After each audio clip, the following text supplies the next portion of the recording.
Oke, baik kakak-kakak semua. Pada kesempatan hari ini, kita akan membahas materi terkait modul 1.2 yang berkaitan tentang pemanfaatan sumber daya berbasis kekuatan dalam pembelajaran PJOK.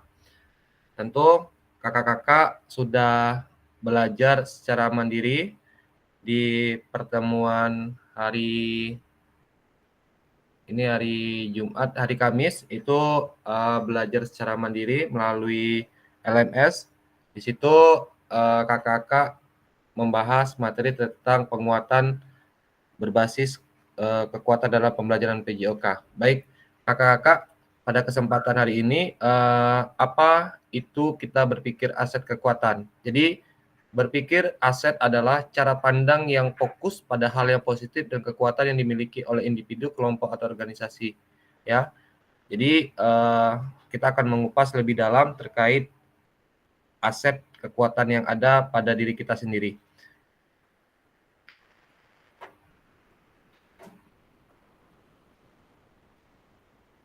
Salam bahagia, Assalamualaikum warahmatullahi wabarakatuh, salam damai sejahtera, Om Swastiastu, Namo Buddhaya, salam kebajikan, rahayu untuk kita semua di ruang virtual ini.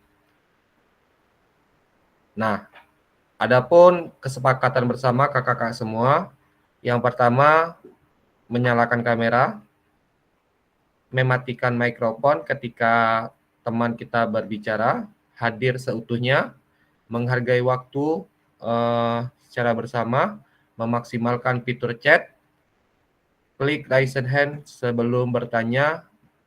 Gangguan teknis adalah hal yang wajar. Jadi ini kesepakatan kita bersama kakak-kakak semua. Nah, untuk 5 menit ini kita akan membahas terkait berpikir berbasis aset ya kakak semua. Nah, adapun tujuan dari kegiatan ini yaitu memfasilitasi pembelajaran PJOK yang berpusat pada peserta didik secara efektif, bermakna, menyenangkan, dan refleksif. Adapun capaian akhir pelatihan ini, guru memiliki perspektif pendekatan berbasis aset atau kekuatan, aset basis thinking untuk meningkatkan kualitas pembelajaran PJOK yang berpihak kepada peserta didik. Tujuan pada modul ini adalah kakak-kakak mampu memahami pendekatan berbasis aset atau kekuatan dalam mengelola pembelajaran untuk meningkatkan pembelajaran PJOK yang berpihak kepada peserta didik. Adapun capaian pembelajaran khusus pada modul ini, yang pertama, kakak-kakak dapat mengidentifikasi dan mendapatkan sumber daya dari berbagai sumber yang sah untuk melaksanakan pembelajaran PJOK. Yang kedua, kakak-kakak dapat menggunakan sumber daya secara efektif untuk meningkatkan kualitas pembelajaran PJOK.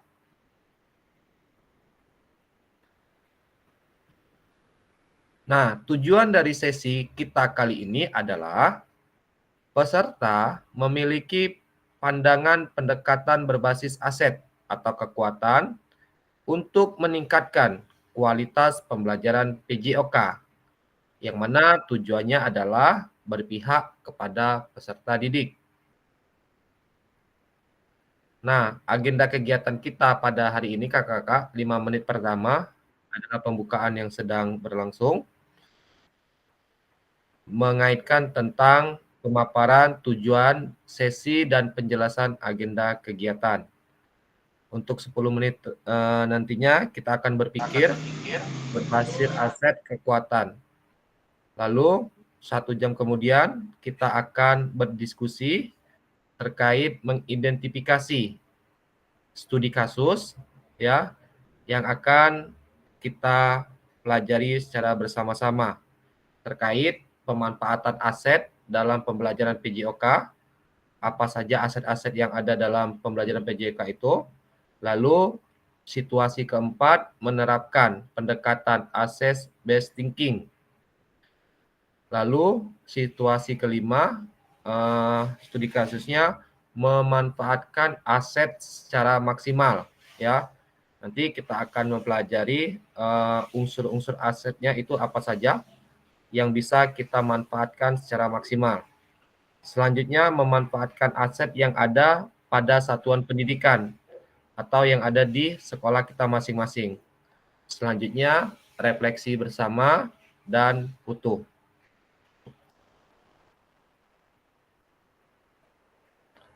Nah, di sini ada kata-kata mutiara. Kekuatan tidak datang dari kapasitas fisik, itu datang dari kemampuan yang tak tergoyangkan. Dari Mahatma Gandhi. Lalu, apa yang akan kita lakukan? Nah, berdasarkan proses pembelajaran, kakak-kakak secara mandiri, lalu pengalaman kakak-kakak yang ada di sekolah, ya. Nah, berdasarkan proses yang kakak jalani ketika menjadi guru di satuan pendidikan sekolah masing-masing kakak, apa pandangan kakak-kakak terhadap pendekatan assess based thinking, ya. Nah, pertanyaan ini kakak-kakak silakan kakak tulis dalam kolom chat terkait pertanyaan apakah pandangan kakak-kakak terhadap pendekatan assess based thinking.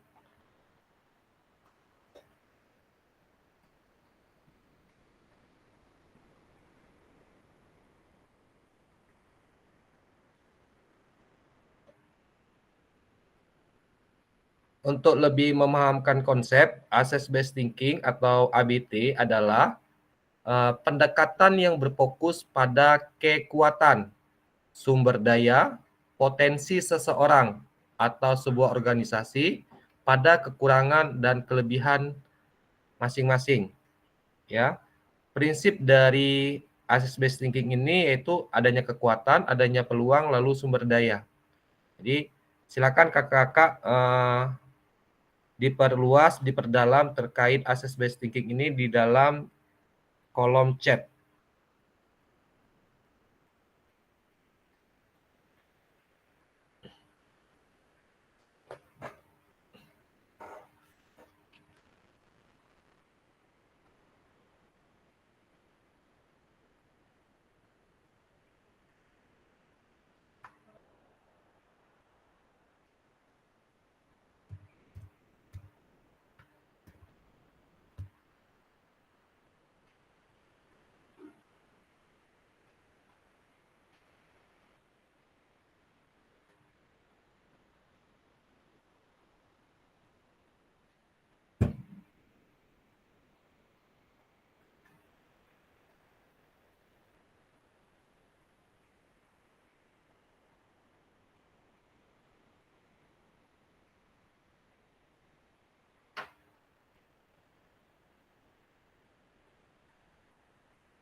Baik kakak-kakak, ada yang bisa berkomentar terkait pandangan kakak-kakak terkait pertanyaan assess based thinking ini?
Kak Dian, izin Kak Dian, bisa dibantu Kak Dian terkait pertanyaan ini Kak? Kalau untuk pandangan saya ya, ini mohon dikoreksi kalau salah, izin Kak Agus. Kalau eh, aset based thinking ini mungkin lebih terfokus ke apa yang kita miliki, baik itu mungkin di sarana ya, yang bisa kita manfaatkan ketimbang memfokuskan ke yang kita butuhkan, lebih fokus ke yang kita miliki. Apa ada yang ada di sekolah yang bisa kita manfaatkan sebaik mungkin. Ini Siap, terima tidak. kasih Kak Dian. Kak Ido, izin Kak berkomentar Kak untuk pandangan Kakak terkait asset based thinking ini?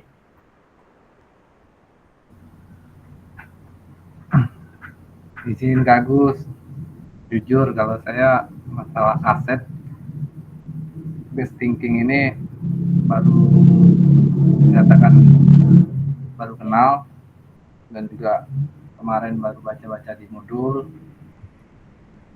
sampai sekarang masih bingung aset ini arahnya kemana sih aset ini gitu kan. Tadi sudah disampaikan juga berfokus kepada kekuatan, ada potensi sumber daya yang kita miliki.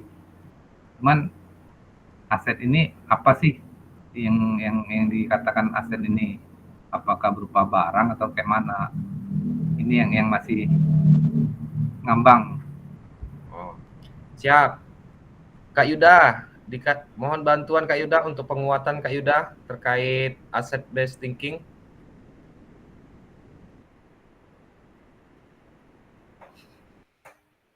Gimana Kak Yuda pakai bahasa isyarat?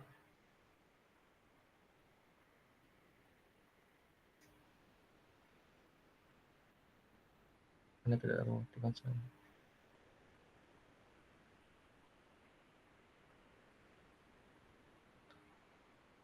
Sepertinya Kak Yuda sedang terkendala jaringan. Tadi suara saya tidak bisa keluar Kak.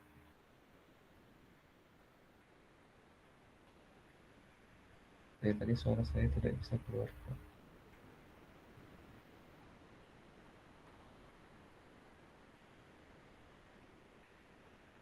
Oke, jadi baik Kak Ido, terkait asset based thinking ini, yaitu pendekatan berpikir yang berfokus pada kekuatan. Jadi, ada kekuatan, ada potensi, ada sumber daya yang dimiliki oleh individu, kelompok, organisasi, ataupun pada satuan pendidikan. Jadi, bahasa ini adalah bahasa asing, mungkin kita, jarang mendengar ini, karena kita lebih fokus kepada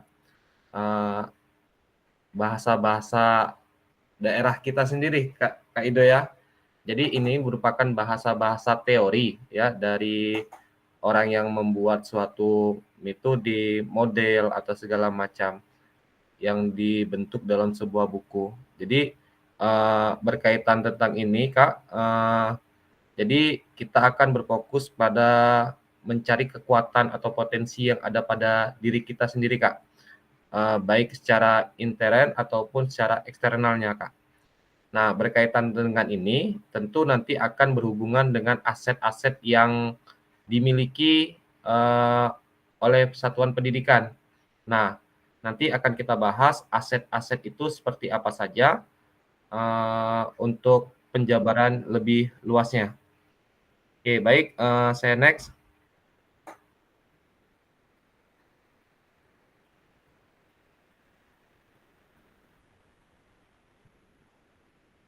Jadi aset based thinking ini adalah yang tadi sudah dijelaskan, lalu keistimewaannya. Nah, nanti mengapa kita akan membahas ini? Tentu akan memiliki fungsinya tersendiri Kak ya, terkait materi kita pada hari ini.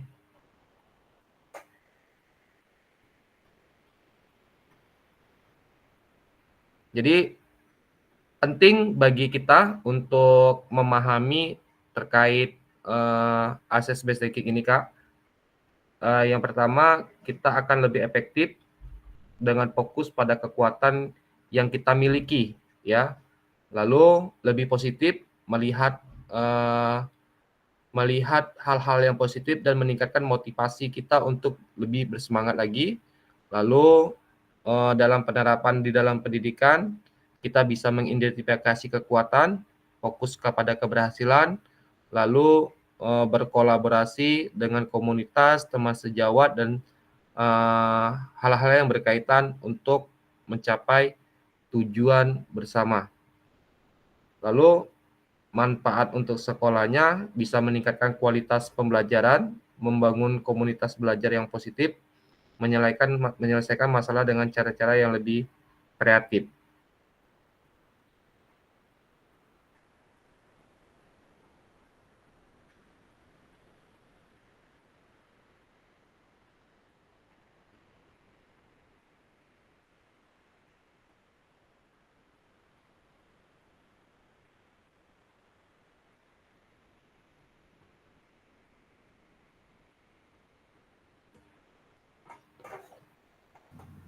Izin Kak Agus.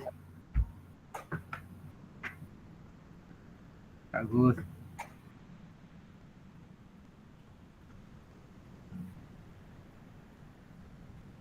Suara Kak Agus tidak terdengar.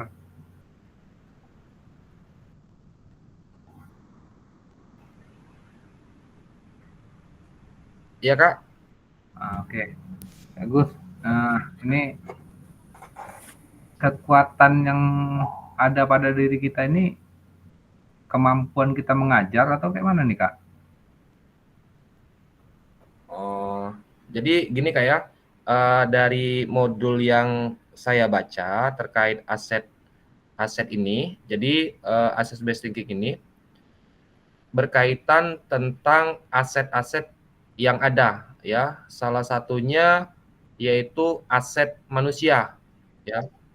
Lalu ada aset manusia ini berkaitan kita sebagai guru, siswa, ada orang tua, ada anggota masyarakat, setiap orang yang memiliki keterampilan dan bakat unik yang bisa digunakan untuk pembelajaran. Jadi berhubungan dengan aset manusia. Lalu aset yang selanjutnya yaitu berkaitan dengan aset lingkungan, ya. Aset lingkungan ini berkaitan dengan di mana situasi sekolah kita berada. Jadi kita bisa memanfaatkan aset, misal sekolah kita berada di daerah pantai, di daerah pegunungan kah, di daerah perkotaan kah, di daerah pedesaan kah. Jadi aset lingkungan ini akan berpengaruh kepada situasi dan cara kita mengajar. Seperti itu, Kak. Lalu aset fisik, Kak. Aset fisik ini berkaitan dengan fasilitas yang ada di sekolah, seperti gedung, peralatan, alat olahraga, terus lapangan tempat bermain, kelas, dan segala macam. Itu termasuk dalam aset fisik. Ada juga aset-aset itu yang berkaitan dengan politik, ya. Jadi aset politik ini berkaitan dengan komunitas, ya. Misal komunitas kita sebagai guru olahraga, kita bermitra dengan klub sepak bola, klub bola voli. Kita bisa menjalin kerjasama, mereka bisa memberikan materi pembelajaran untuk di kelas kita. Adapun orang-orang yang memiliki pengaruh, ya, yang bisa memberikan materi atau pencerahan terhadap pembelajaran. Lalu adanya aset budaya. Aset budaya ini berkaitan dengan komunitas, nilai-nilai tradisi, lalu menghubungkan dengan kegiatan P5 itu juga bisa masuk, Kak. Terus aset keuangan. Aset keuangan itu terkait kegiatan-kegiatan operasional yang ada di sekolah, baik itu melalui dana pemerintah maupun dana swasta atau dana masyarakat. Itu tidak terlepas dari aset-aset keuangan. Seperti itu, Kak. Jadi semua aset-aset itu kita hubungkan semua, Kak. Kita hubungkan, kita manfaatkan secara efektif dan secara maksimal untuk hasil proses pembelajaran kita di sekolah gitu, Kak. Jadi kalau untuk aset manusia itu sendiri, ini mungkin ada hubungannya dengan Kurmar sekarang. Contoh, kalau siswa itu kan ada yang visual, ada yang kinestetik. Apakah seperti itu, Kak? Yang aset manusianya. Jadi kekuatan Bisa, yang ya, di guru bisa, itu mungkin ya. lebih ke mengajarnya lebih ke praktek daripada yang teori. Mungkin itu ya, Kak ya, untuk yang kekuatan di manusianya. Siap. Jadi mengaitkan dengan aset manusia ini, Kak, hasil pembelajaran yang saya dapat pada kegiatan yang sebelumnya. Jadi setiap siswa itu unik, Kak ya. Jadi ada anak-anak ini yang dia cara belajarnya secara visual, secara audio, secara kinestik. Nah, itu kan pasti berbeda-beda. Nah, di kurikulum Merdeka ini kan kita harus memfasilitasi peserta didik terkait potensi yang dimiliki. Nah, jadi kita sebagai guru olahraga harus betul-betul bisa melihat secara luas dan objektif kemampuan anak-anak kita. Nah, salah satunya yaitu kita melakukan asesmen diagnostik ya di awal proses pembelajaran ya. Jadi asesmen awal itu kita mengetahui oh anak ini dia hobinya olahraga bermain sepak bola atau dia bermain bola voli. Terus oh ternyata dia anak ini berbakat di bidang musik, dia berbakat di bidang seni dan segala macam. Nah itu kita asesmen di awal dulu, Kak. Jadi untuk tindak lanjutnya kita lebih bisa mengarahkan anak-anak ini sesuai bidangnya masing-masing. Nah itu berkaitan dengan aset manusia. Tentu dengan skala satu rombel itu yang jumlahnya mungkin ada 20 sampai 30 orang, itu unik ya, Kak ya. Emang butuh waktu, butuh proses kita mendalami karakter anak-anak. Jadi itulah tugas kita sebagai guru untuk memfasilitasi, mengarahkan, dan membimbing terkait potensi yang dimiliki peserta didik kita. Nah, mengaitkan tentang itu Kakak, jadi akan kita hubungkan juga dengan aset-aset yang ada di sekolah, ya. Nah, ini butuh komunikasi, butuh kolaborasi, butuh banyak unsur yang harus dilibatkan. Jadi peran kita harus benar-benar bisa masuk untuk bisa mengkomunikasikan, bekerja sama, berkolaborasi dengan baik itu aset manusianya, dengan pihak luar, pihak pimpinan, pihak tim manajemen dan segala macam. Itu memang tantangan kita posisinya, Kakak. Terima kasih Kak Agus, penjelasannya sudah mulai tergambar lah. Berarti memang aset manusianya berarti arahnya tadi ya kayak itu tadi kan ada yang kita melihat potensi dari anak, ada yang visual, ada yang kinestetik, dan kekuatan kita sendiri pun kadang ada yang kita bisa tahu, kadang ada yang orang yang bisa tahu kan gitu.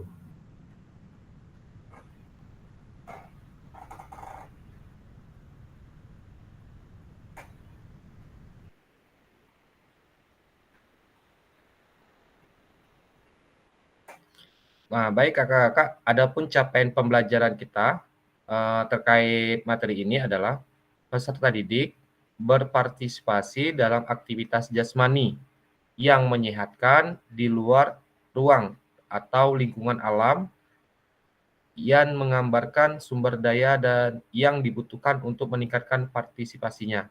Jadi kita sebagai guru harus benar-benar dapat memfasilitasi, membuat kenyamanan ya untuk peserta didik kita mengikuti pembelajaran. Jadi materi yang kita ajarkan harus dikemas dengan baik, dengan runtut.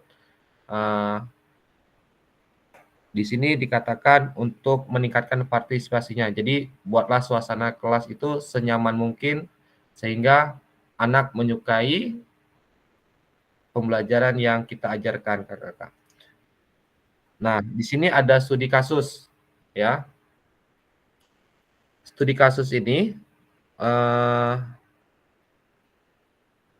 pada saat menentukan tujuan pembelajaran, asesmen dan aktivitas kegiatan dari capaian pembelajaran, Pak Gerak lalu menyampaikan ide dan gagasannya terkait kegiatan yang akan dilaksanakan untuk mencapai tujuan pembelajaran tersebut kepada kepala sekolah.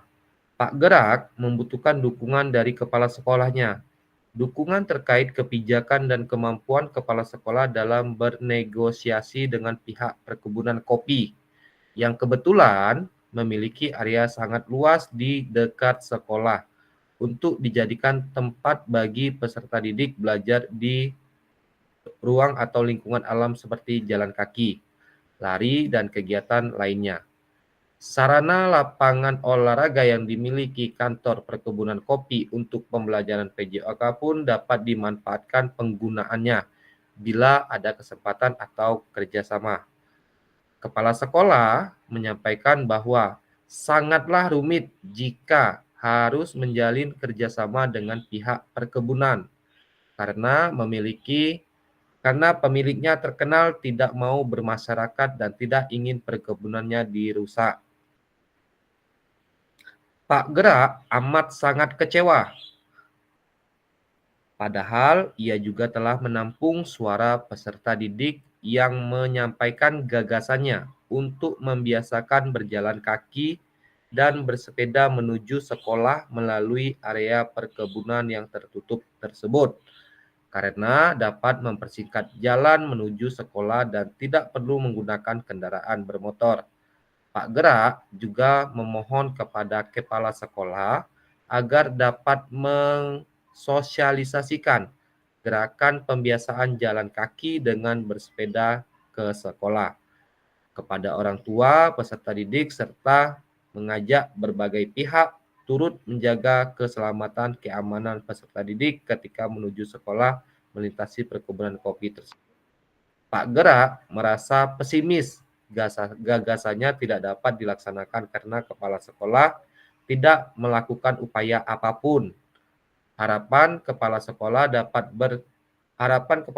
dapat bernegosiasi dengan pimpinan perkebunan dan membuat MOU belum dapat terlaksana. Sementara ia juga tidak bisa berbuat apapun karena ia sendiri tidak memiliki kewenangan untuk mengambil keputusan. Nah, berkaitan dengan situasi studi kasus ini, ya, Pak Gerak ini adalah seorang guru olahraga, ya, di mana sekolah Pak Gerak ini berada di daerah perkebunan.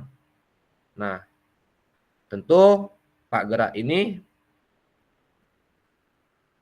memiliki keinginan, memiliki proses, ya, tapi terhambat dengan situasi dan kondisi. Nah, berkaitan dengan studi kasus ini, ya, kita hubungkan dengan berdasarkan studi kasus yang ketiga ini kita hubungkan. Yang pertama, identifikasi pendekatan berpikir apa yang digunakan guru dalam situasi tersebut. Lalu, identifikasi aset apa saja yang dimiliki dalam situasi tersebut. Jelaskan strategi apa yang akan dikembangkan berdasarkan pendekatan berbasis aset dalam situasi tersebut. Nah, dalam studi kasus ini, kakak-kakak silakan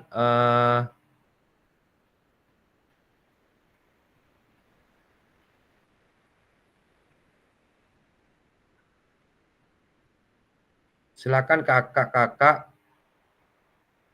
menyikapi studi kasus ini terkait pertanyaan ini, Kak. Nah, untuk menjawab studi kasus ini, kakak mengisi di link yang saya kirim di fitur chat.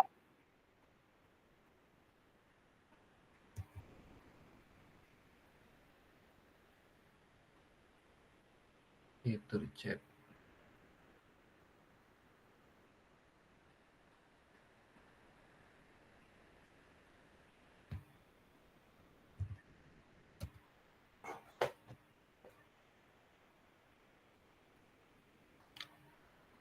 Nah, tugas kakak-kakak untuk membahas tentang studi kasus tadi, Kak, di dalam Google dokumen ini.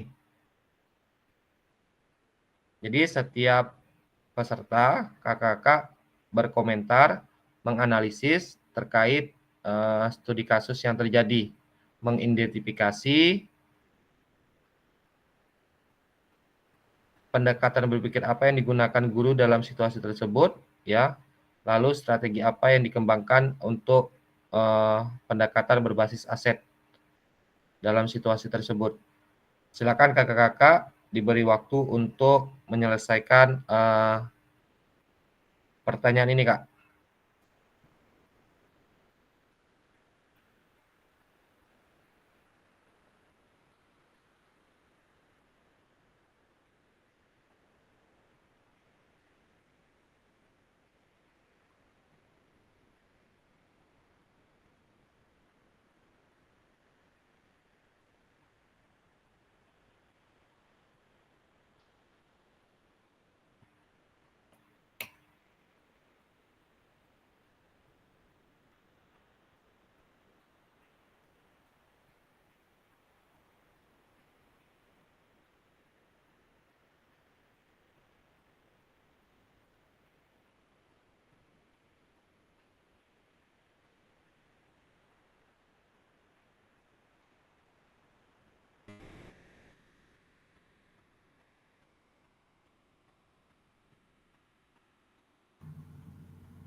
Kak Gus, izin.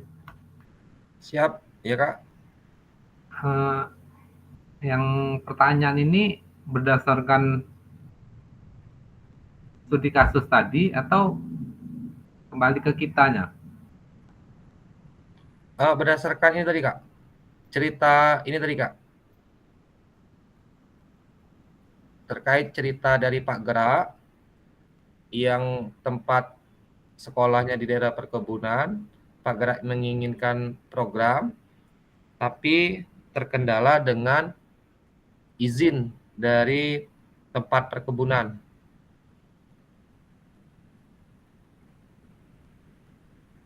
Terkait cerita ini, kakak deskripsikan lagi dalam pertanyaan ini, Kak. Oke, terima kasih Kak. Ya.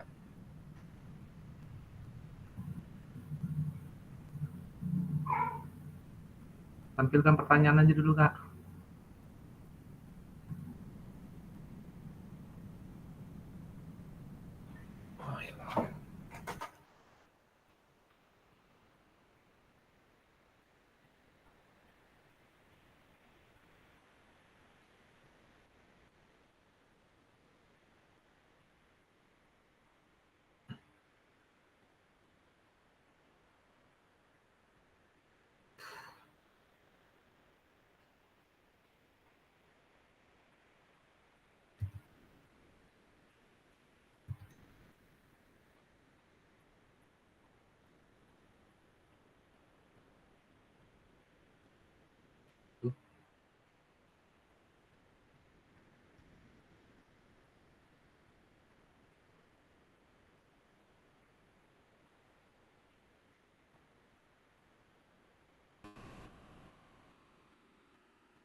Izin Kak Agus, boleh pertanyaannya ditampilkan lagi Kak Agus?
Kak Yuda?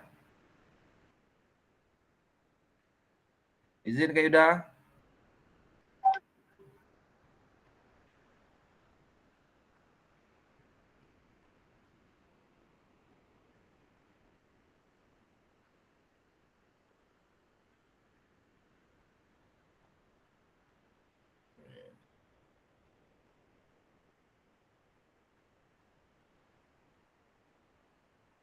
Kak Ido?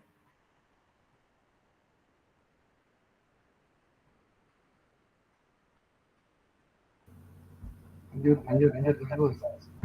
Kayaknya Kak Yuda, Kak Ido udah siap nih untuk jawabannya. Izin Kak Ido untuk mempresentasikan Kak Ido untuk jawabannya Kak Ido. Terkait studi kasus yang dialami oleh guru PJOK tadi Kak. Baik, terima kasih Kak Agus kesempatannya. Saya mencoba menjawab ada 3 pertanyaan tadi. Yang pertama, menurut pendapat saya, masyarakat ini sudah melakukan pendekatan melalui potensi, ya aset potensi maksud di sini, dan sumber daya yang dimiliki individu, karena dia melihat potensi dan berhubungan dengan sumber daya yang dimiliki. Lalu yang kedua tadi pertanyaannya apa Kak Gus? Oh bentar Kak, saya screen dulu. Yang kedua, identifikasi aset apa saja yang dimiliki dalam situasi tersebut. Lalu menurut pandangan saya, aset yang dimiliki dalam kasus ada aset lingkungan, kolaboratif, dan di sini juga saya melihat atau menilai ada aset komunikasi. Lalu yang ketiga, strategi apa yang akan Anda kembangkan berdasarkan pendekatan berbasis aset dalam situasi tersebut. Untuk yang ketiga, strategi yang digunakan mungkin bisa juga kita menemui tokoh-tokoh masyarakat agar masyarakat bisa membantu untuk membuat kesepakatan dengan yang memiliki perkebunan tersebut. Mungkin kita juga bisa menyampaikan, mungkin ada program di situ. Mudah-mudahan pihak atau yang memiliki perkebunan bisa menerima dengan baik. Mungkin itu saja Kak Agus. Siap, terima kasih Kak Ido, beri tepuk tangan yang Kak Ido. Kak Rapina ada Kak Rapina? Kak Rapina, Kak Dedi, untuk penguatan lebih mendalam terkait studi kasus yang terjadi berkaitan dengan aset yang kita bahas untuk malam hari ini. Oke, jika tidak ada cukup ya kakak-kakak. Jadi berkaitan dengan studi kasus tadi ya, ini pengalaman yang nyata yang sering terjadi kepada kita sebagai guru di satuan pendidikan. Ya, tidak terlepas itu guru PJOK, guru MTK, guru IPA atau mapel-mapel yang lain. Masih memiliki permasalahan yang sama ya. Tentu berkaitan dengan studi kasus tadi, kakak-kakak, jadi kita harus melihat dari semua unsur, baik itu unsur aset manusianya, aset lingkungannya, sarananya, ya, dan segala macamnya harus kita berkolaborasi, menghubungkan semuanya, ya.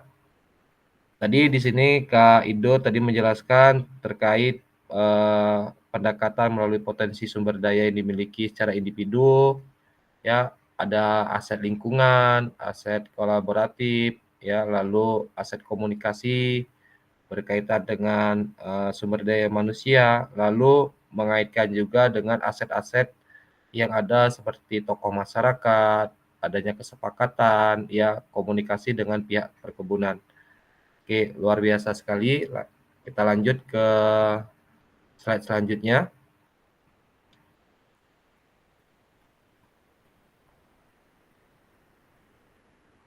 Nah, terkait studi kasus tadi kakak-kakak, di sini kita forum diskusi kakak-kakak, hal apa saja yang menjadi faktor penghambat terkait permasalahan yang terjadi yang terjadi pada guru PJOK tersebut.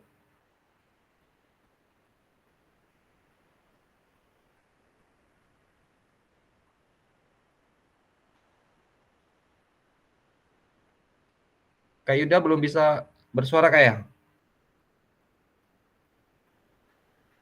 Kak Dea?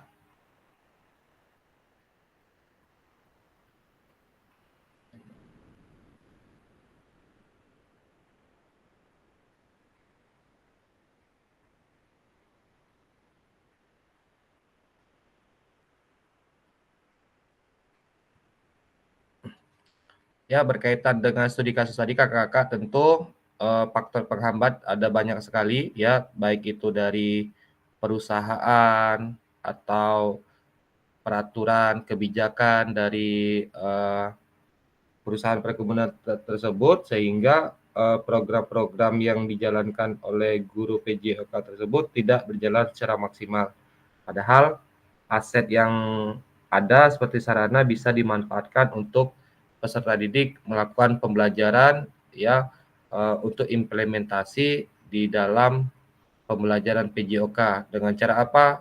Programnya adalah berjalan kaki ya, untuk aktivitas kebugaran jasmani ya, berhubungan langsung dengan alam. Salah satunya kalau yang saya lihat adalah faktor penghambatnya adalah kebijakan dari perusahaan.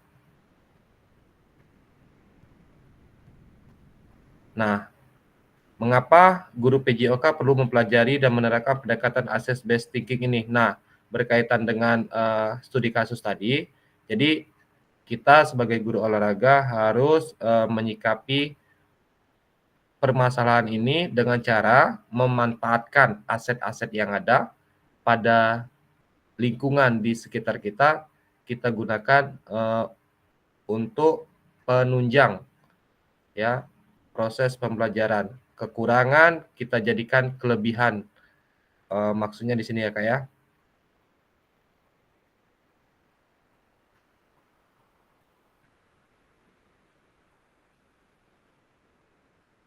Nah, pentingnya pola pikir berbasis aset dalam PJOK. Guru PJOK perlu memandang sumber daya yang dimiliki sebagai suatu kekuatan dan aset. Ya, jadi kata kuncinya adalah perlu memandang sumber daya yang dimiliki sebagai sesuatu kekuatan dan aset. Jika guru PJOK telah terbiasa berpikir dari semua sisi kekuatan, maka ia akan fokus dan berupaya terus pada pemanfaatan kekuatan dan aset yang dimiliki. Dengan menyadari betapa banyaknya sumber daya yang dimiliki sekolah, rekan-rekan guru akan terbiasa untuk mengidentifikasi, mengevaluasi sumber daya, serta memanfaatkan aset yang ada untuk pembelajaran yang berpihak kepada peserta didik. Nah, pentingnya pola pikir berbasis aset dalam PJOK, tujuannya yaitu mewujudkan visi, mencapai tujuan-tujuan, ya, prakarsa perubahan. Masalah yang ada, kita atasi, lalu kita selesaikan. Dengan cara upaya yang perspektif, ya. Upayanya seperti apa? Mencari dan mengatasi masalah, ya. Identifikasi, apresiasi, selidiki kekuatan, potensi atau aset yang ada. Perspektif pada pasti ada sesuatu yang salah. Ya, pasti ada kekuatan, potensi, aset-aset yang dimiliki. Lalu fokus pengalaman emosional, ya. Terkait kekuatan, potensi, aset dalam sistem tersebut, semangat gotong royong sebagai batu lompatan. Pengalaman emosi yang bahagia. Oke, baik, selanjutnya.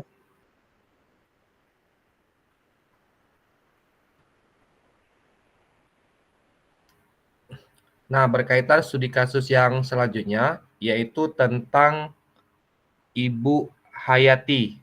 Nah, kakak-kakak silakan baca secara mandiri. Nanti kita bahas langsung dengan diskusi di sini, Kak. Tidak ada diketik lagi.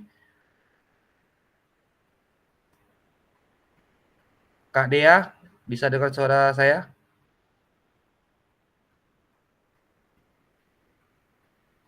Kak Mita? Kak Asih?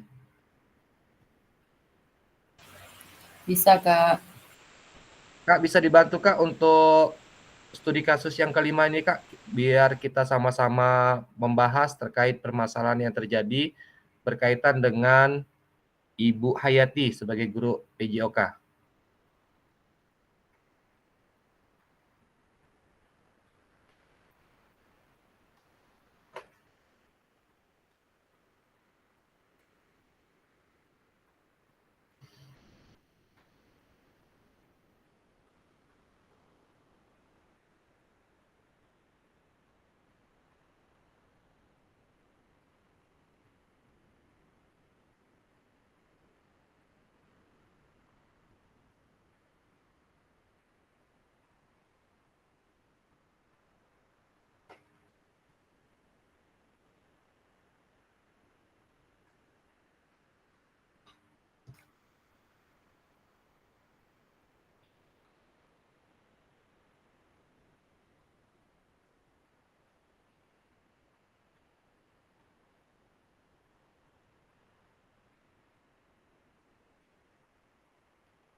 Halo Kak Agus. Siap, Kak Dedi? Baiklah Kak Agus, coba berikan pandangan dari studi kasus 5 ini bertentangan dengan Bu Hayati ya di dalam kegiatan Kombel MGMP PJOK ya. Di sini kasusnya ini adanya aset ya dan perspektif. Ada berarti kan ada yang salah di mana menurut pandangan Bu Hayati ini cara mengajar guru PJOK ini masih monoton atau gaya lama, yaitu siswa atau peserta didik ini hanya menerima apa saja yang diberikan materi kepada siswa. Jadi komando ya, sifatnya komando. Apa yang diberikan oleh guru PJOK ini ya itu monoton bagi peserta didik ya. Sementara kan sekarang bagaimana membuat pembelajaran itu menyenangkan, bermakna bagi peserta didik ya. Kemudian aset di sini saya rasa ini ada aset manusianya Pak Kak Agus dan kawan-kawan ya. Karena adanya pendapat atau pandangan dari beberapa orang di dalam ini ya, ada yang setuju, ada yang tidak setuju dari cara mengajar guru PJOK yang fokusnya pada prestasi, tetapi tidak melihat bagaimana emosional anak ya atau pencapaian belajar anak ya. Sementara kan bagaimana pendidikan jasmani dan olahraga ini kan bagaimana memberikan kebugaran ya, anak senang, bahagia ya. Itulah ya, menurut pendapat saya seperti itu. Terima kasih Kak Agus dan kawan-kawan. Siap, terima kasih Kak Dedi, luar biasa sekali untuk pendapatnya berkaitan dengan studi kasus yang kelima. Dari teman-teman yang lain, ada yang ingin menanggapi? terkait studi kasus dari Bu Hayati. Nah, di sini kakak-kakak saya ingin bertanya, ada kata-kata yang disampaikan ada pendapat bahwasanya belajar PJOK itu tujuannya adalah untuk prestasi. Nah, bagaimana pandangan kakak-kakak mengaitkan tentang pendapat ini, Kak?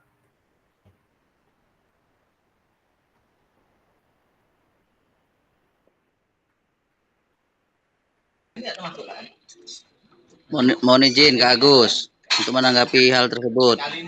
Iya, Kak.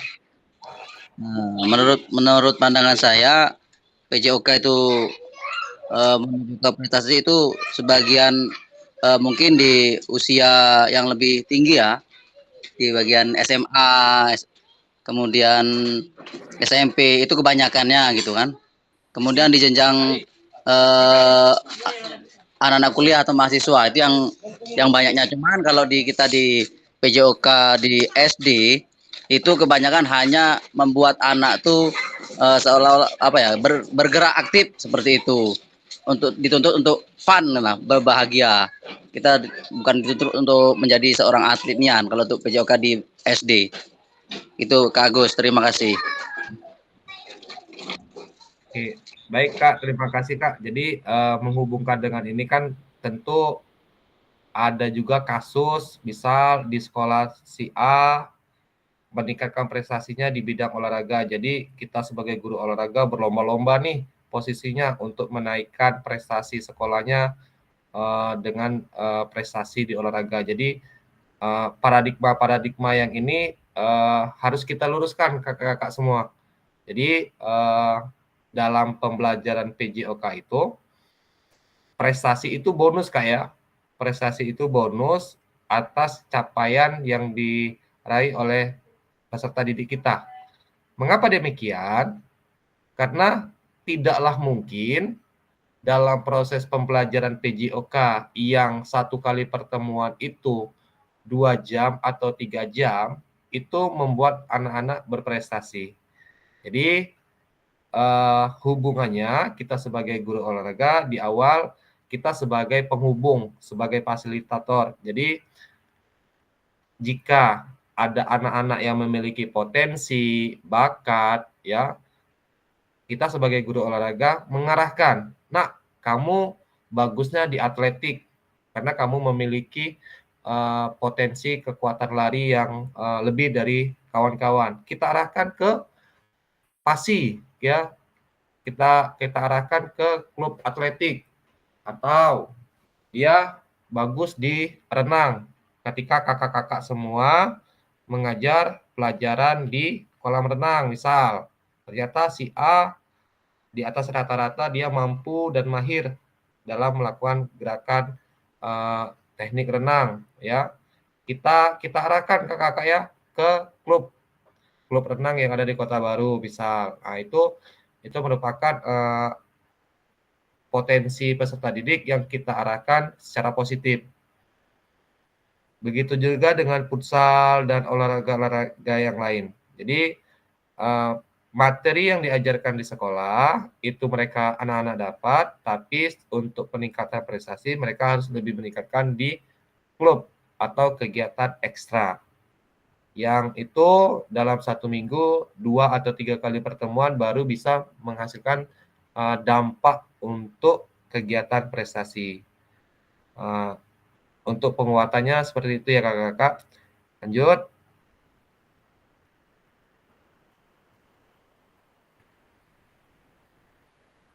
Tadi yang ini sudah dijabarkan oleh Kak Dedi. Nah, terkait studi kasus tadi kakak-kakak, di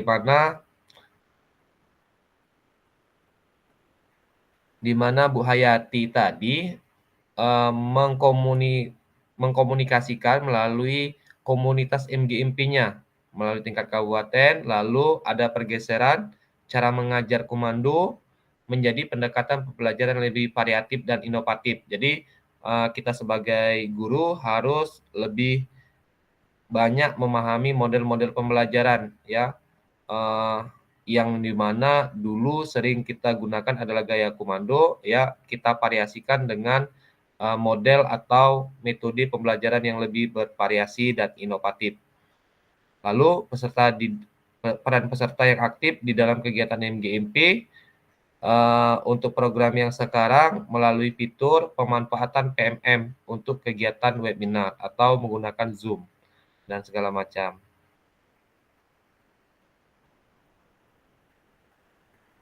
Nah, studi kasus keempat terkait SMA Jiwaraga terletak di Kota Besar. Oke, silakan kakak-kakak untuk membaca 5 menit.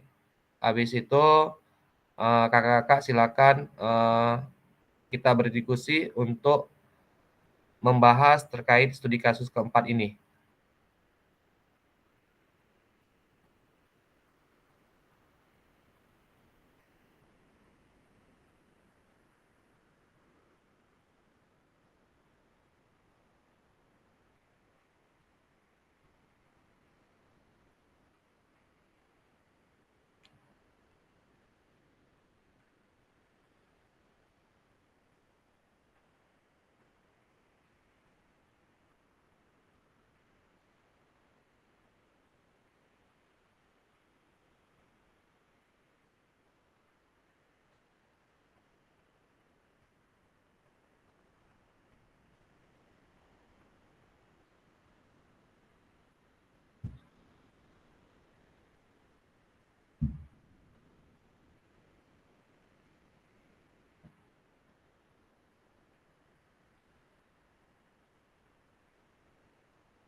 Kak Sukron,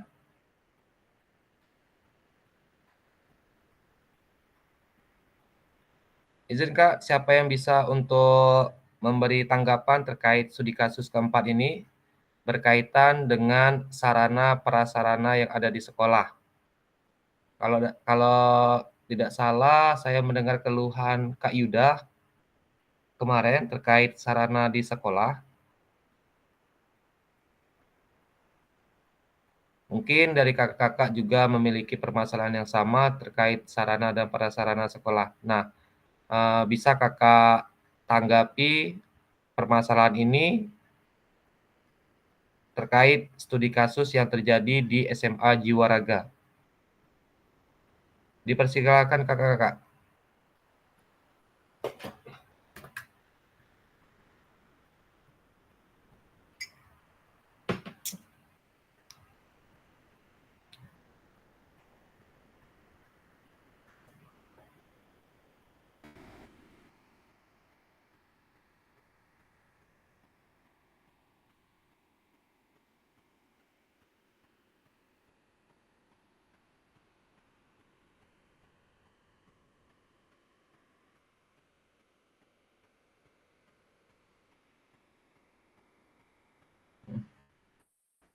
Kak Dedi yang aktif, izin Kak bisa berkomentar Kak terkait aset sarana prasarana ini Kak.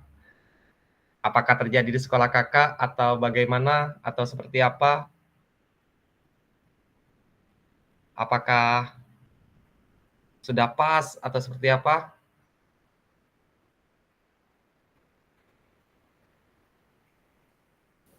Izin Kak, izin Kak Gus dan kawan-kawan. Bapak,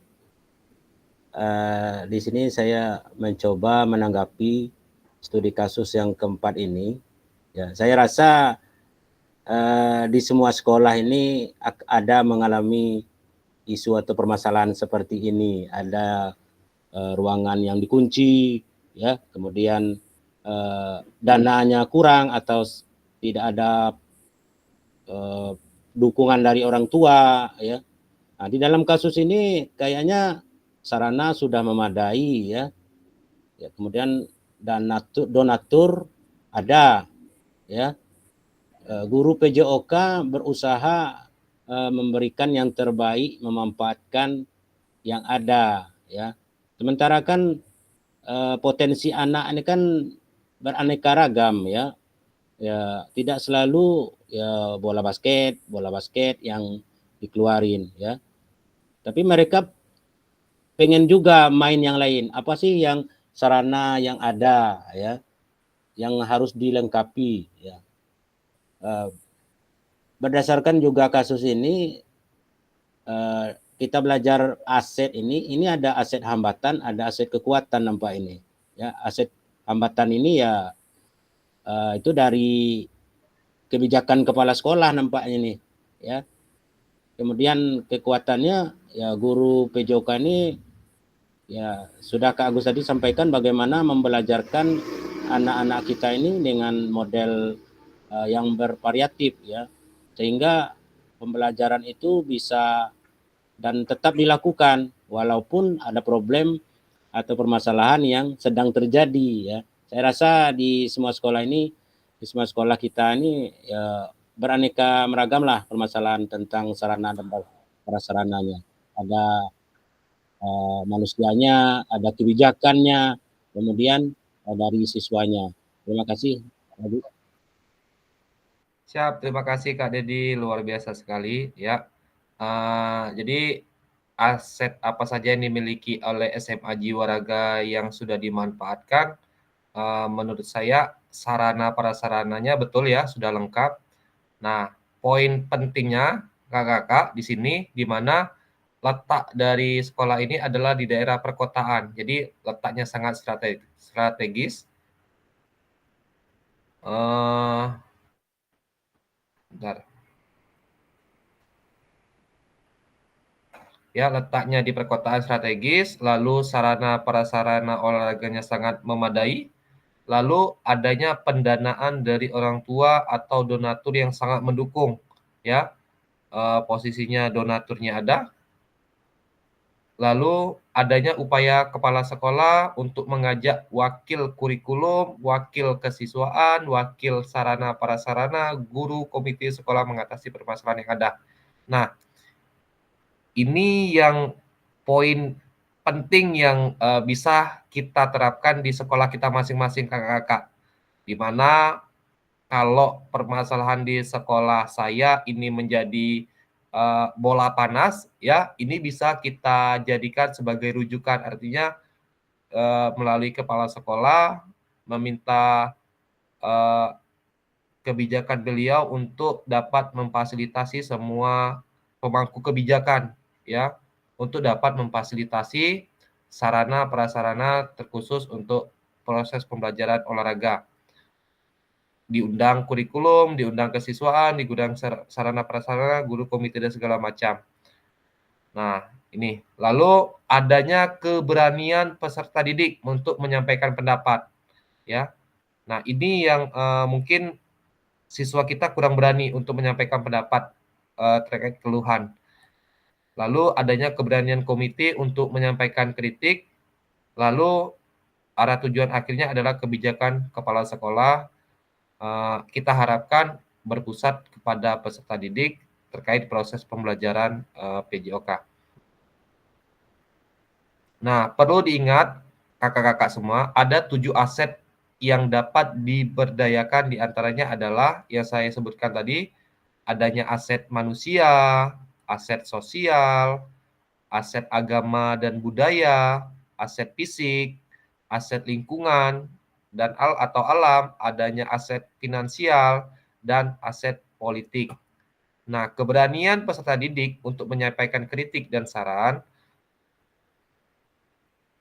lalu adanya komite yang bersuara menyampaikan kritik, adanya kepala sekolah sebagai pemimpin pembelajaran dapat melakukan upaya-upaya menggunakan kewenangannya dengan membuat arah kebijakan yang dapat mengakomodir kepentingan warga sekolah demi peningkatan kualitas pembelajaran yang berpihak kepada peserta didik.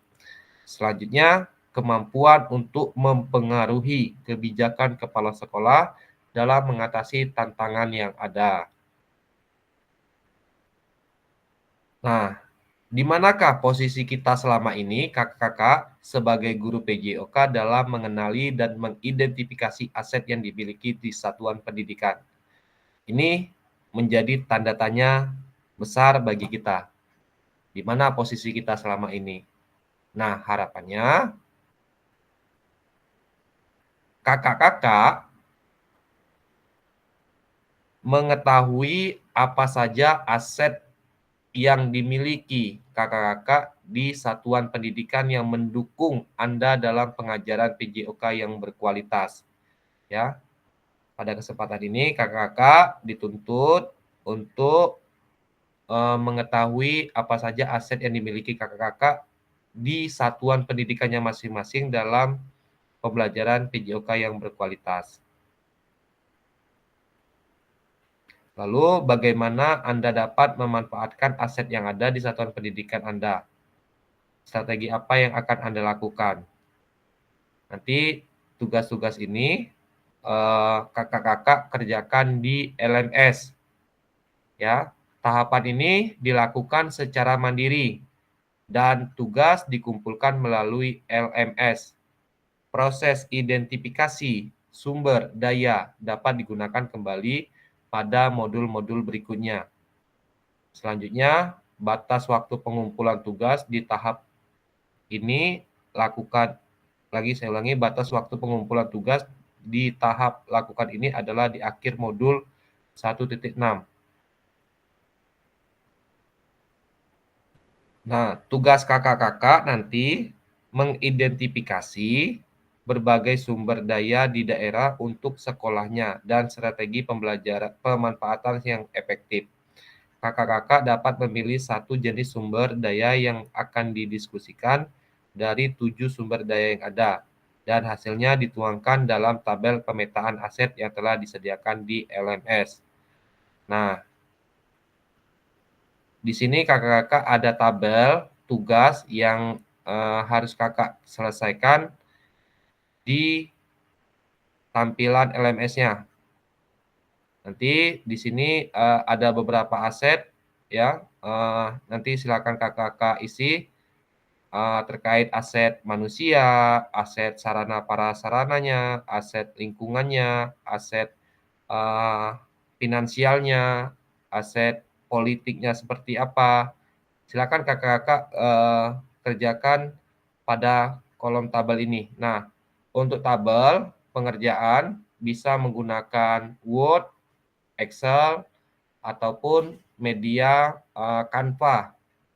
Perhatikan format yang diminta pada LMS-nya, apakah itu dalam bentuk PDF, ataukah bentuk Word, atau bentuk video. Seperti itu kakak-kakak. Pada akhir sesi kita hari ini, kakak-kakak memiliki perspektif pendekatan berbasis aset atau kekuatan untuk meningkatkan kualitas pembelajaran PJOK yang berpihak kepada peserta didik. Oke, sekian dan terima kasih.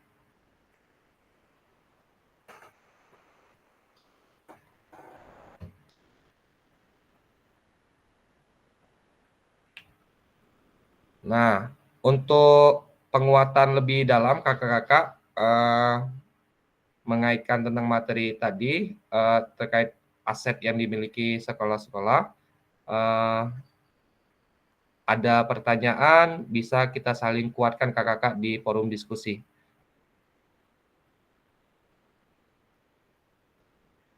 Atau di sekolahnya aman-aman aja, Kak?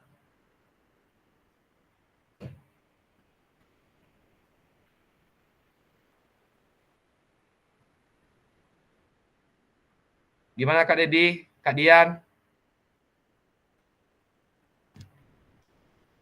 Terkait aset yang ada di sekolah, amankah?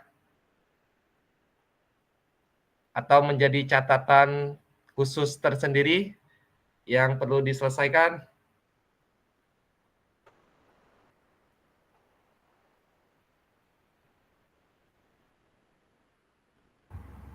Diaman-amankan saja kan. Menjadi catatan khusus kalau untuk di 17 kayak.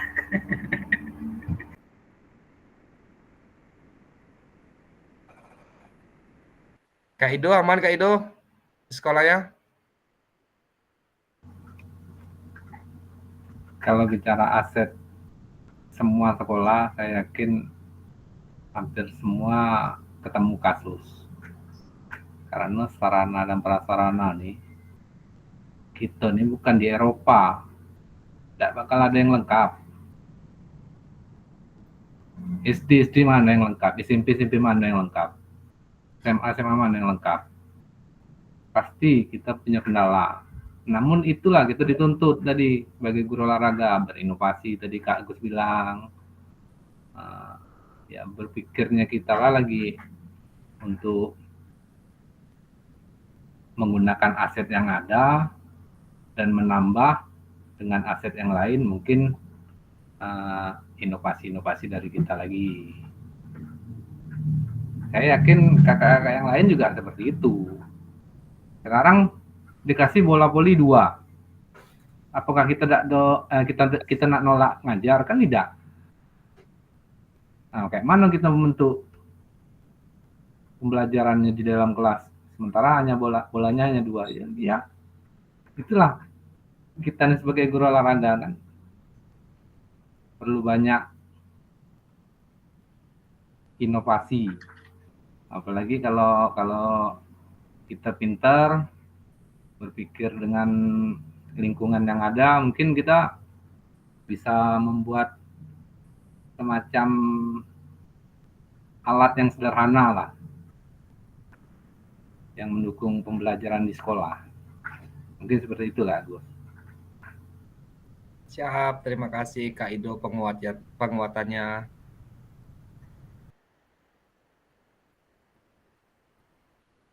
Kak Dedi,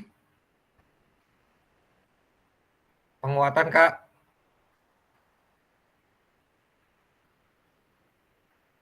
Kak Sukrot, Kak Dia, sebelum pertemuan ini ditutup, saling menguatkan untuk aset yang ada. Ya Bang, siap Bang. Aset-aset yang ada dipelihara dulu Bang.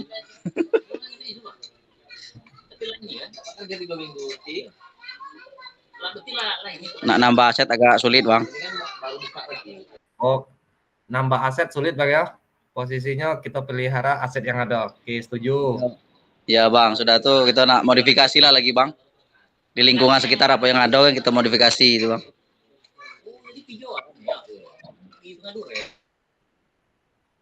Oke.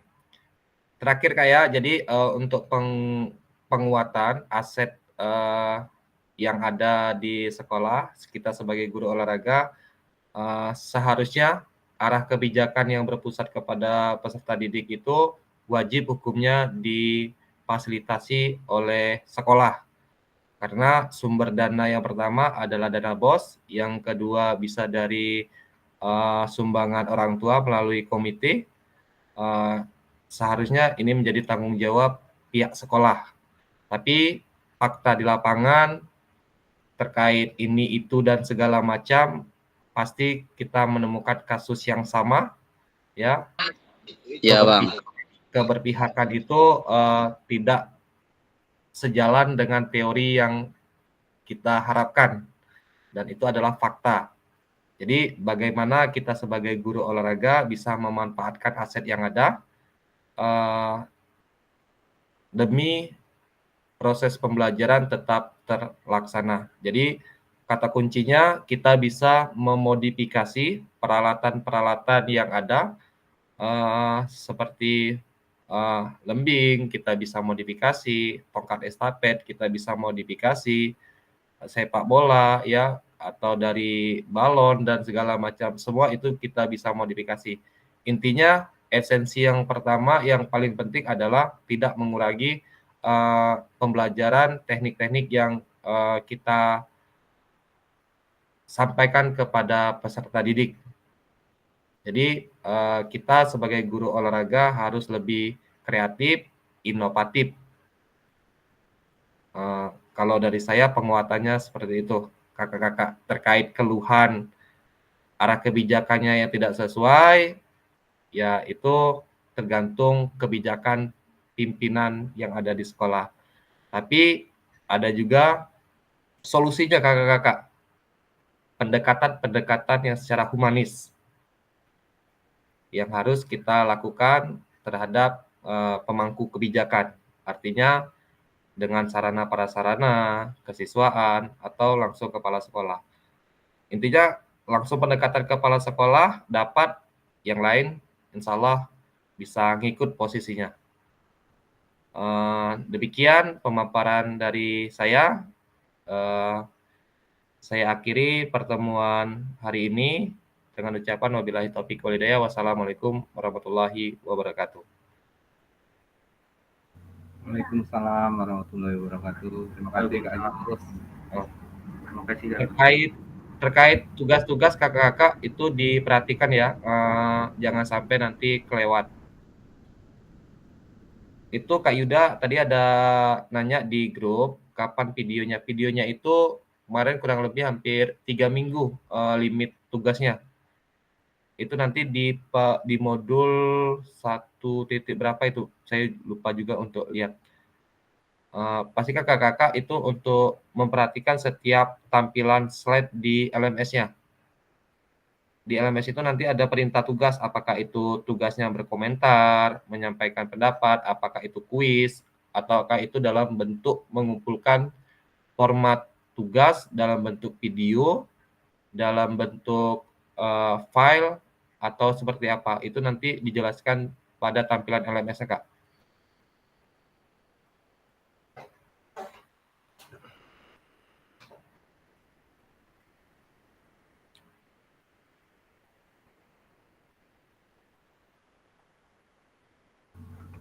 Izin Kak Gus, sebelum ditutup, Iya, ya Kak.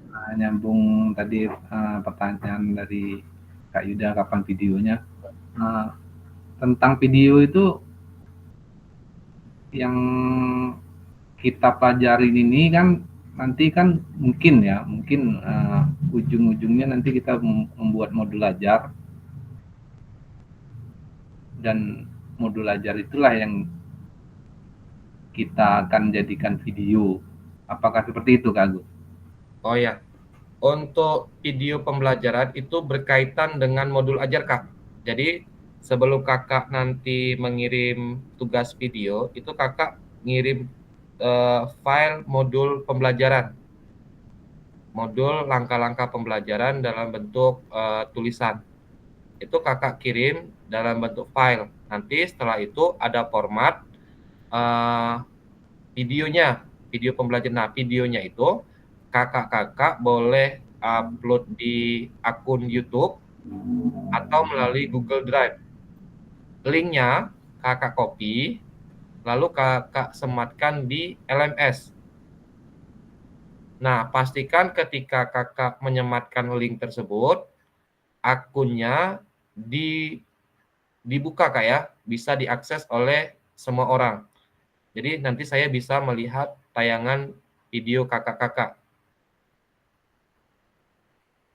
Nah, perhatikan ini Kak, ketika nanti kakak mengedit dalam bentuk ngambil cuplikan video atau lagu, itu jangan sampai nanti ada pelanggaran hak cipta. Artinya ketika kakak mengambil sebuah lagu atau tayangan video, cari yang gratis, Kak. Takutnya nanti Kakak kena hak cipta dan akun Kakak terblokir, karena saya pernah mengalami seperti itu. Saya ngambil lagu, saya potong, saya tempel di videonya, ternyata kena copyright.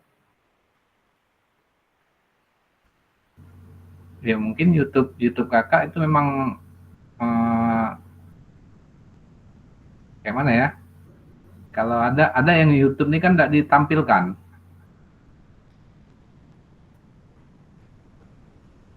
Kalau kayak saya kan punya akun YouTube tapi itu tidak ditampilkan. Bukan menjadi kayak mana ya? Kalau orang kan sekarang kan sudah menjadi cari duit di situ publik, gitu ya. kan.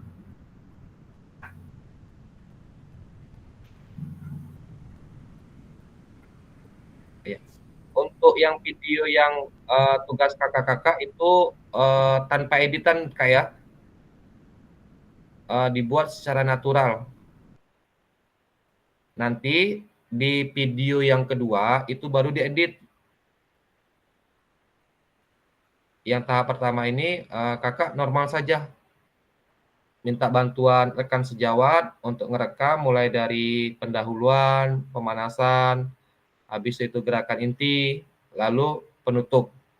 Untuk materi menyesuaikan dengan materi pelajaran kakak yang ada di sekolah. Misal materinya yang belum, bola voli atau atletik atau aktivitas kebugaran, itu kondisi dengan materi kakak-kakak yang ada di sekolah. Dan juga kesiapan kakak-kakak untuk pembuatan video. Itu durasinya 30 menit, Kak. Dari awal, tengah, sampai akhir. Hanya pembelajaran atau sampai ambil nilai? Pembelajaran saja, Kak. Kalau sambil ambil nilai, nggak cukup waktunya. Nah itu. Kalau misalnya sampai ambil nilai, itu mungkin penampilan prakteknya hanya sebentar mungkin kan?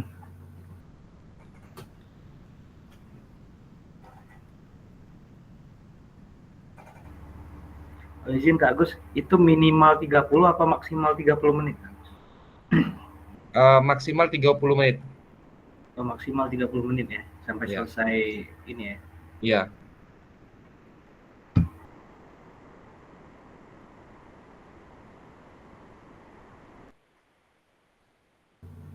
Izin saran Kak Agus, untuk video itu sudutnya dari mana yang lebih bagus? Untuk pengambilan gambar itu semua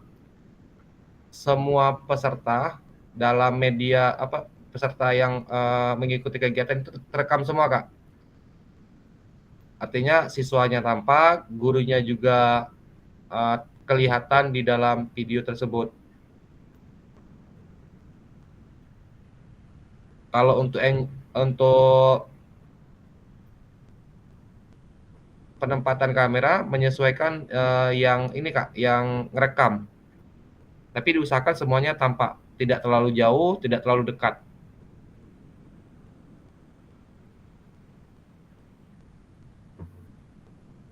Dan diusahakan menggunakan tripod, Kak, supaya tidak gerak-gerak posisinya. Stabil.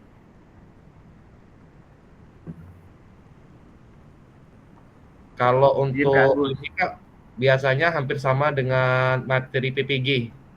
Sebelumnya mungkin kakak-kakak sudah kegiatan PPG, kurang lebih hampir sama untuk rangkaian video pembelajarannya, Kak. Ya, kalau, Ya, Kak, ya. video itu sebenarnya kendalanya di suara. Memang butuh dukungan ya kayak YouTuber tuh Nadian pakai mic Bluetooth itu. Iya, kalau enggak tuh suaranya pasti kecil di video.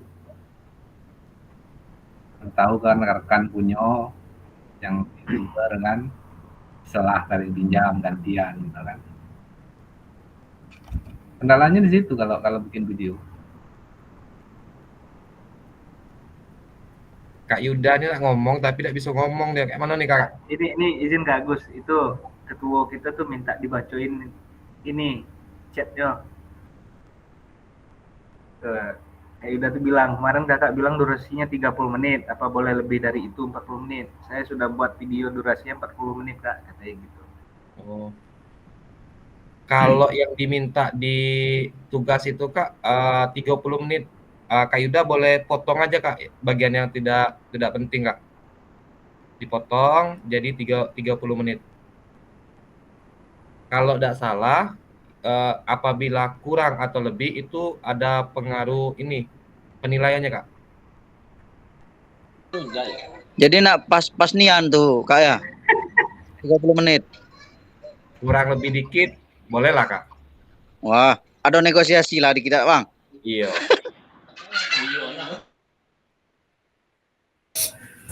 Izin Kak, bertanya Kak, kalau untuk yang di edit itu waktunya berapa? Itu kan Kalau yang tanpa diedit itu kan 30 menit. Yang diedit berapa? Untuk yang sekarang tanpa edit Kak, yang natural dulu. Yang Belum natural diedit. ya? Iya. Nanti yang Soalnya tadi diedit kan itu adalah tahap video yang kedua di terakhir. Oh iya, tadi soalnya kan udah bahas yang tanpa diedit dan diedit. Kirain Iya. udah nyampe situ. Belum. Itu pun tadi kalau Yuda 40 menit, kalau dipotong bisa kan itu tandanya diedit kalau dipotong. Kalau potong ujung berarti tidak selesai. Itu nggak masalah Kak. Nggak Maksudnya masalah ya. yang edit itu yang edit yang terlalu berlebihan, ada suara musik, ada efek-efek segala macam. Karena Oh ya. jika ada musik, musiknya yang terlalu kencang, suara gurunya yang malah kecil jadinya, nggak kedengaran. Berarti natural ya. Iya Kak. Oke.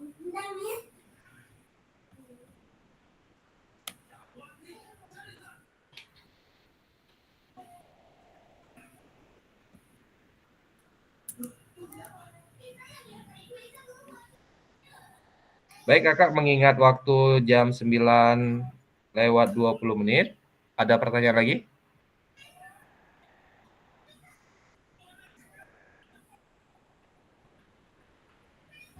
Cukup nggak?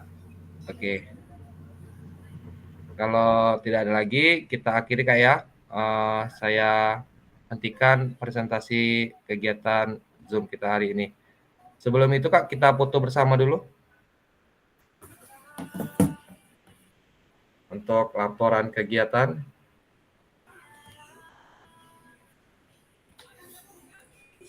Siap.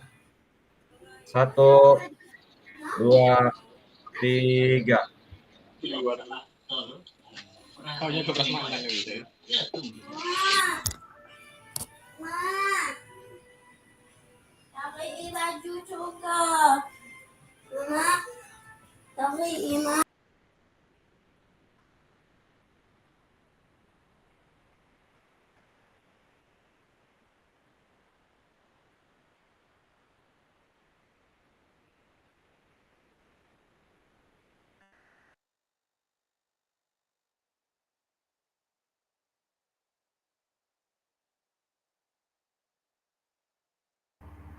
Balik lagi. Udah keluar duluan ya Kak Agus ya? Keluar duluan dia. Kirain tak nyebut-nyebut lagi kalau lah sudah. Sudah boleh keluar. Duluan rupanya. Nih, ya syukron enak nih habis belajar langsung makan ya. Salah apa, Bang? Balik kanan, bubar barisan. Jalan. Bubar barisan, jalan. Oke, Bang, mundur diri dulu, Bang.